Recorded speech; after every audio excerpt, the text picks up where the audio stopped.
before the world screamed his name, before stadiums shook, before gods were compared to him, there was a boy, a small boy, barefoot, hungry, standing in the dust of Villa Fiorito. This is not a myth. This is not a fairy tale. This is a true story. A story for anyone whose dreams feel dead, for anyone tired of trying, for anyone who feels invisible. Because Diego Armando Maradona was not born into greatness. He was born into survival. Villa Fiorito was not just poor. It was forgotten. Tin roofs, mud floors, flooded streets, and nights where hunger slept beside you. Diego was the fifth of 8 children, 8 mouths, one fragile hope. His father, Don Diego, worked wherever hands were needed. His mother, Dona Tota, carried the weight of the family on her back and in her prayers. Food was never guaranteed. Electricity was a luxury. Dreams were dangerous. But Diego had something strange. Something wild. A ball. Not a new ball. Not even a proper one. Sometimes it was made of rags. Sometimes plastic. Sometimes nothing more than imagination. But when the ball touched his feet, the world went quiet. No hunger. No poverty. No fear. Just movement. Just rhythm. Just magic. People noticed early. Too early.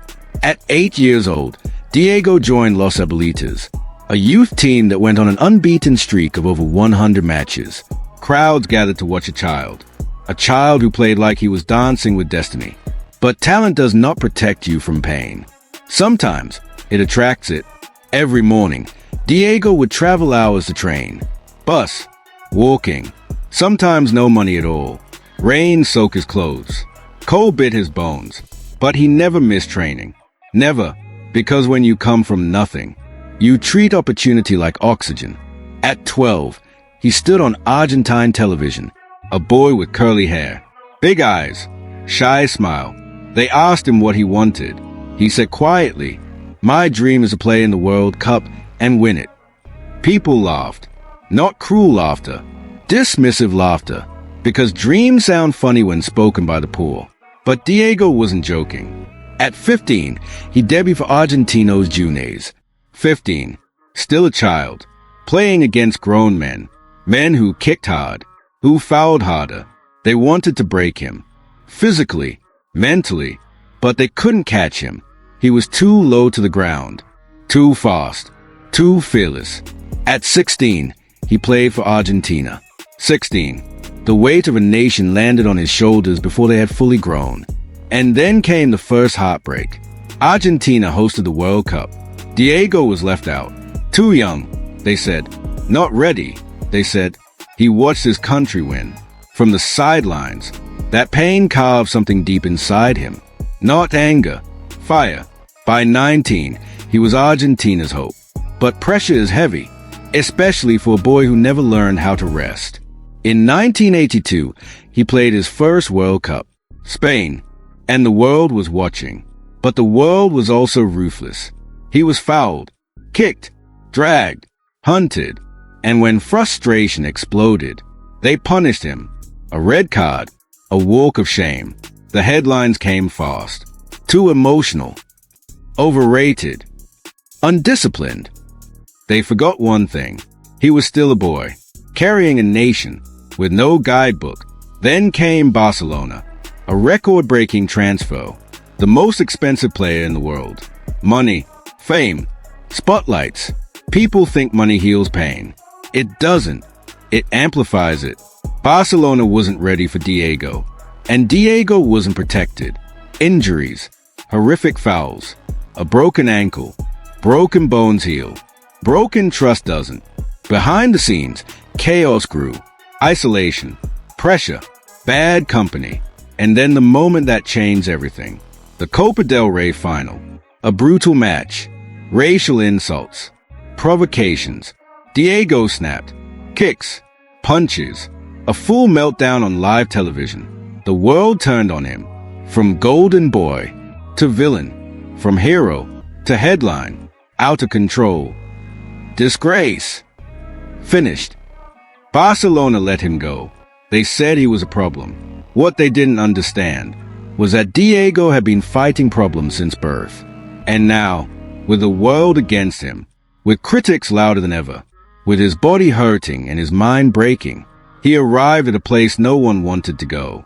Naples, a city poor, mocked, disrespected by the rest of Italy, a city drowning in crime, trash, and forgotten dreams, a city that saw itself in him.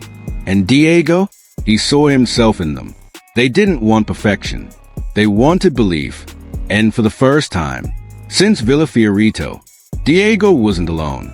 But make no mistake, what was coming next would either destroy him forever or turn him into something the world had never seen. Because when the world turns on you, you have two choices: disappear or rise so high they are forced to bow.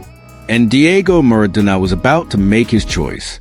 Because what he did next did not just change his life. It changed football. It changed history. It changed what it meant to be human. With a ball at your feet, Naples was not supposed to save him.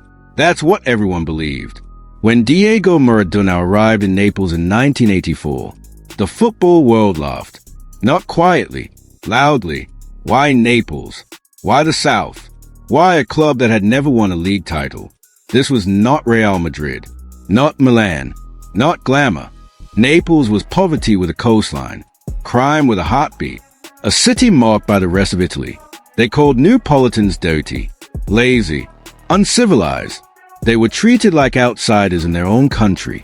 And Diego understood that feeling, because he had been an outsider his whole life. When he landed, over 70,000 people filled the stadium. Not to judge him, not to question him, to beg him, save us. Their eyes said, believe in us. Their hearts screamed. And something inside Diego cracked open. For the first time, he wasn't a product. He wasn't a headline. He was hope. Napoli didn't want a perfect hero. They wanted a fighter. Someone scarred. Someone angry. Someone who had been stepped on and still stood up. Someone like them. Diego lived among the people. Not behind gates. Not above them. He walked the streets. Played with children. Ate with fishermen. Naples didn't worship him yet. They adopted him. But make no mistake, the challenge was brutal. Napoli were weak, underrated, bullied by giants. Every match away felt hostile. Every referee decision suspicious. Every tackle a message. You don't belong here. They kicked Diego more than ever. They fouled him from behind, from the side, from rage. But instead of breaking, he sharpened. He trained harder, ran longer, played angrier, and slowly, something changed. Napoli stopped surviving. They started believing. Diego didn't just score goals. He lifted men who thought they were small. A pass became courage. A dribble became rebellion. By 1986, Naples was no longer laughingstock. They were dangerous. And then came the call that would define everything. The World Cup, Mexico, 1986. Argentina arrived wounded, doubted, written off. And Diego? He arrived carrying more than a team. He carried Villa Fiorito, Naples, every insult, every scar. From the first match, it was clear. This was not normal football. This was a man possessed. He ran games, controlled tempo, bent reality. Defenders chased shadows. Goalkeepers prayed. Then came England, quarterfinal, a match heavier than football. Just 4 years after war, after death, after blood, the tension was unbearable. And then, the moment, Diego jumped. The keeper jumped. The ball went in. The hand of God, they called it. Half the world furious, half the world amazed. But they forget what came next. For minutes later, Diego picked up the ball in his own half. And then, he ran. Pass 1, pass 2, pass 3, pass 4. The world stood still. Commentary turned into disbelief. Defenders collapsed. And when the ball kissed the net, history was rewritten. Not because it was a goal, because it was defiance. It was a poor boy telling the powerful, "You cannot stop me." Argentina went on to win the World Cup. And Diego? He didn't lift the trophy. He carried it. The world crowned him king. But kings pay a price. Back in Naples, the pressure doubled. The expectations exploded, and the temptations. They waited. Fame opens doors, but not all doors lead to light. Naples loved him too much, protected him too little. The streets that welcomed him also hid darkness, drugs, bad influences, nightlife. Diego didn't fall overnight. He slipped, slowly, but on the pitch, he was still magic. Napoli did the impossible. They won the Serie A. The Giants fell. The North bowed. Naples erupted. People cried in the streets. Church bells rang. Murals appeared overnight. Diego Maradona was no longer human. He was religion. They named children after him, prayed to him, forgave everything. Another title followed. UEFA Cup. More glory. But inside Diego, the boy from Villa Fiorito was tired. Too many people pulling. Too many voices demanding. Be perfect. Be available. Be everything. And the body that once danced started to break. Injuries returned. Recovery slowed. The drug test came. Positive. The fall was public. Brutal. Suspension. Headlines screamed again. Fraud. Cheat. Finished. The same world that lifted him turned. Naples felt betrayed. Italy felt vindicated. The media sharpened knives. And Diego? He was alone again. The city that once sang his name now whispered. He left Naples broken. Physically, mentally, spiritually. He wandered. Serie A, Newell's old boys. Short sparks. No fire. And then, the last hope. World Cup. USA. Older. Heavier. But still Diego. He scored. He celebrated like a man reborn. And for a moment, people believed again. Then came the tap on the shoulder. Another test. Another positive. The image of Diego being led away by a nurse became his shadow. That was it, they said. Done. Destroyed. A tragedy. The broken boy finally broke. But here's what history books don't tell you. Diego Maradona never stopped fighting. After football, he battled addiction, illness, surgeries. He nearly died, more than once. But every time, he came back. Not perfect, not clean, but alive. He coached, inspired, spoke. He told the truth about pressure, about pain, about being human. He didn't hide his flaws. And that is why millions still loved him. Because Diego Maradona showed the world something uncomfortable. That greatness can be messy. That heroes can bleed. That falling doesn't erase flying. And even when his body failed, his story didn't. Because somewhere right now, there is a kid with no money, no support, no voice, watching a clip, hearing a story, and realizing if Diego Maradona could fall that many times and still matter, then maybe, just maybe, they can stand up one more time too. But this story doesn't end here, because the final chapter of Diego's life forces us to ask one painful question. What happens when the world forgives you, but you can't forgive yourself? That, when the noise fades, when the crowds go home, when the camera is shut off, what remains? For Diego Maradona, what remained was silence, a silence louder than any stadium, because no one prepares you for life after being worshipped. One day, your name shakes the world. The next, it echoes only inside your head. After 1994, Diego didn't just lose football. He lost identity. He had been Diego the savior, Diego the captain, Diego the miracle. Now he was just Diego. And for a man who carried millions on his back, that felt unbearable. The body that once obeyed him now betrayed him.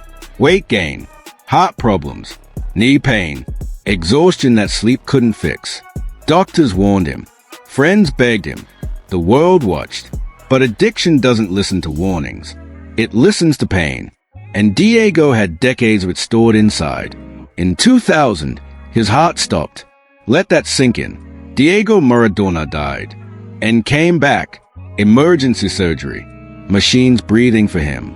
A nation holding its breath. The headline said miracle. But inside the hospital room, Diego felt something else. Fear. Real fear. Not of losing fame, not of losing football, of dying unfinished, of being remembered only for his mistakes. Recovery was brutal. Rehab, isolation, no ball, no crowd, just mirrors. And mirrors are cruel. They show you who you are when there is nothing to perform. Diego cried. He raged. He broke down. But slowly, something shifted. He started speaking. Not like a god, like a man. He admitted weakness, spoke openly about drugs, about pressure, about loneliness. And people listened, because for the first time, Diego wasn't pretending to be strong. He was being honest. He returned to Argentina, not as a savior, but as a survivor. Then came the call. No one expected. Coach the national team. People laugh again. How can he lead? He can't even save himself. But Diego knew something. They didn't. Leadership isn't perfection. It's empathy. He stood before players, not above them. He told them, I've fallen, I've failed, I've suffered, and I'm still here. They believed him.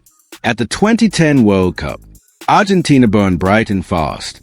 A crushing defeat ended the dream. Critics pounced. Embarrassment. Clueless. Living off the past. Diego absorbed it all, because he had been here before. When the world turns on you, you either disappear, or you speak louder. Diego chose to live. In the years that followed, his health worsened. Surgeries, hospital beds, oxygen tanks. But his spirit? Still defiant. He coached in places no one cared about. Mexico, UAE, not for glory, for connection. Because Diego didn't need trophies anymore. He needed purpose. And purpose isn't found on a pedestal. It's found in impact. In 2018, he stood in the stands during the World Cup. Older, heavier, still emotional. He cried. He celebrated. He lived. Because that was Diego. Messy, raw, unfiltered. Then, in 2020, the world stopped again.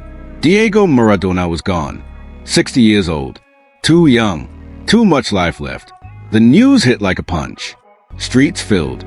People cried. Statues stood still. From Buenos Aires to Naples. From the poor to the powerful. They didn't mourn a perfect man. They mourned a mirror. Because Diego Maradona showed us something. We are afraid to admit that you can be broken and brilliant, that you can fail publicly and still matter, that the world can turn on you and you can still rise. He was not a saint. He was not clean, but he was real. And that is why his story refuses to die. So if you're watching this, tired, almost done, thinking your best days are behind you, remember this. Diego Maradona came from nothing, carried everything, lost himself, found pieces again. Not once, but many times. And if a broken boy from Villa Fiorito could touch the sky, then your dream isn't dead. It's just waiting for you to stand up again. Because legends aren't defined by how they fall. They are defined by how many times they refuse to stay down. Before we end this story, pause, because this part is not about Diego anymore. It's about you, about every young person watching this with tired eyes and a heavy heart. Because when people talk about Diego Maradona, they argue about goals, mistakes, controversy, but they miss the real story. The real story is this. A boy was born where dreams were not allowed. Villa Fiorito, mud streets, empty plates, no guarantees. Statistically, Diego should not have made it. He should have disappeared. Like millions of other talented kids. The world never notices. But he didn't. Why? Not because he was perfect. Not because life was kind. But because he refused to stop. When he was kicked, he got up. When he was doubted, he trained harder. When he was rejected, he got louder. When the world crowned him, he carried the weight. And when the world turned on him, he didn't vanish. He fought. Let's be honest. Diego fell. Hard. He lost control, lost discipline, lost himself. And yes, he made mistakes. Big ones. But here's the part nobody teaches us. Falling does not cancel your impact. Struggling does not erase your value. Losing your way does not mean you were never meant to arrive. Diego Maradona showed the world something raw. That greatness is not clean.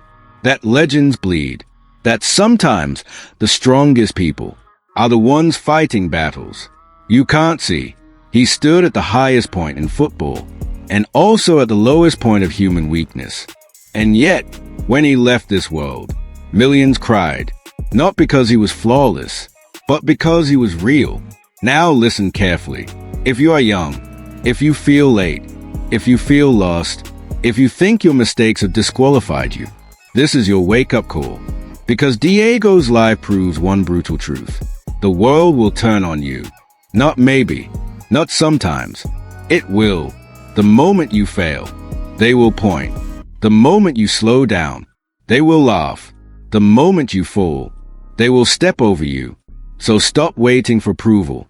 Stop waiting to feel ready. Stop waiting for life to be fair. Because the people who change their story don't wait for permission. They move anyway.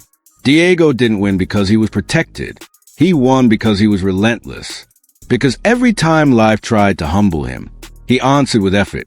Every time fear whispered quit, he shouted back one more time.